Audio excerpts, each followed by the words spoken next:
you would have no, Mr. President, you said you would have no problem with releasing the full video of that strike on September 2nd off the coast of Venezuela. Secretary Hegseth now says... You said that. I didn't say that. This is ABC fake news. You said that you would have no problem releasing the full bit. Okay, well, Secretary Hegseth... No, whatever Hegseth wants to do is okay with me. He now says it's under review. Are you ordering the Secretary to release that full video? Whatever he decides is okay with me. So every boat we knock out of the water, every boat, we save 25,000 American lives. That was a boat loaded up with drugs. I saw the video. They were trying to turn the boat back to where it could float. And we didn't want to see that because that boat was loaded up with drugs just like everything else. But every boat we shoot down, and I don't know if you know, we're 92 or 94% down in drugs coming in by the sea. And we're trying to find who are the 6%. Because I don't know, people aren't liking to drive boats right now loaded up with drugs. But every single, think of that, every single boat we shoot out, on average, we save 25,000 American lives. Do you feel okay about that, Court? Keep us safe. Okay, I know my men. What about you, Bill? Are you okay with that? I'm totally fine with that. Are you committed to releasing the full video? Didn't I just tell you that? You said that it was You're up to the most Secretary Hegseth. obnoxious reporter in the whole place. Let me just tell you, you are an obnoxious, actually a terrible reporter. And it's always the same thing with you. I told you, whatever Pete Hegseth wants to do is okay with me. This video, released by the Department of Defense, captures the moment the U.S. first strikes a Venezuelan boat that the U.S. government says was carrying illegal drugs. The White House now saying that Defense Secretary Pete Hegseth authorized U.S. Navy Admiral Frank Bradley to act. While speaking at an event in California Saturday, Secretary Hegseth defended the Trump administration's actions. If you're working for a designated terrorist organization and you bring drugs to this country in a boat, we will find you and we will sink you. Since September, the U.S. military has destroyed 23 boats, killing at least 87 people. All say were tied to drug trafficking. Some strikes, particularly a second on this same boat, are drawing criticism. You don't need that kind of firepower to do that tactical. In the September 2nd attack, 11 people were reportedly on the boat.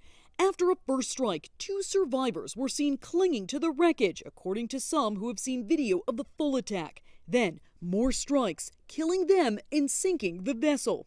It is considered a war crime to kill shipwrecked people. Now, many are scrutinizing what happened and are calling for an investigation. These are, in my opinion, criminal actions or should be investigated as such. Sources familiar with Bradley's remarks say he told lawmakers the small boat that was hit was heading towards a larger vessel that was bound for Suriname, a small South American country east of Venezuela, known by U.S. drug enforcement officials as a route for drugs headed to Europe. Bradley reportedly telling lawmakers the 2 survivors did not appear to have a radio. They watched the men struggle to overturn what was left of the boat, and there was no position to make a distress call. There are still big questions about whether this is a legitimate approach, simply going after all manner of drug facilities. Both the House and Senate Armed Services Committees have launched inquiries into what happened. I'm Jen Sullivan reporting. I would just say to him, like, listen, if there's a way to release the video, which I have not seen, but if there's a way to release that does not compromise our intelligence gathering, I would urge him to do it. I just think, based on what people have told me who have seen it, they've said it's very striking. It presents a very different picture. So, you know, it'd be good to see it. I'd like to see it. Look, we got to get the Epstein files released. We got to get any videos that do not in any way compromise mission integrity down there. Just get the stuff out there.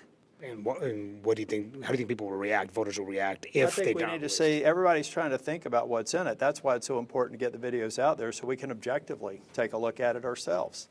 I just think we have to be as transparent as possible. I would predict this evidence will shock the conscience of America.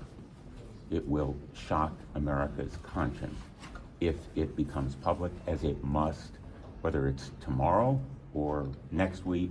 At some point, this evidence has to be disclosed. Donald Trump reversing himself, backtracking, saying he won't make it public, speaks volumes. Let the American public now have access to the rationale for this mission, the legality of the mission, and the evidence that would demonstrate whether we are in fact striking narco-trafficking boats or whether we are potentially making mistakes.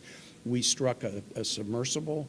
There were 2 survivors about a month after the September 2nd strike. We returned those survivors to their countries of origin. If they were narco-traffickers, why didn't we arrest them? Why didn't we use them to deliver evidence against kingpins, to send them back home and let them be released in the general population? Suggest that we weren't sure that they were narco-traffickers at all.